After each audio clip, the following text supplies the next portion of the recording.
So coming out of work today, I get this text message from the Kinny Landrum who says, not only are we playing hashtag Connect4Charity for the rail park next month, but now we're gonna start doing video challenges for other people who we think should get involved for hashtag Connect4Charity.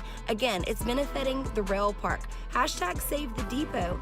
And who better to help save the depot than not just who Kinny Landrum challenge, which was Mayor Bruce Wilkerson, but I'm thinking that Representatives Patti Minter and Representative Steve Sheldon need to save the rail park as well. The legislative session will be over. And oh my gosh, what if they play each other? So here's your formal challenge to Representative Minter and Representative Sheldon. Hashtag Connect4Charity on April the 16th at Trent Betting. Hope to see you guys there, and I hope you play each other. Let me know if you're going to accept. Can't wait to hear.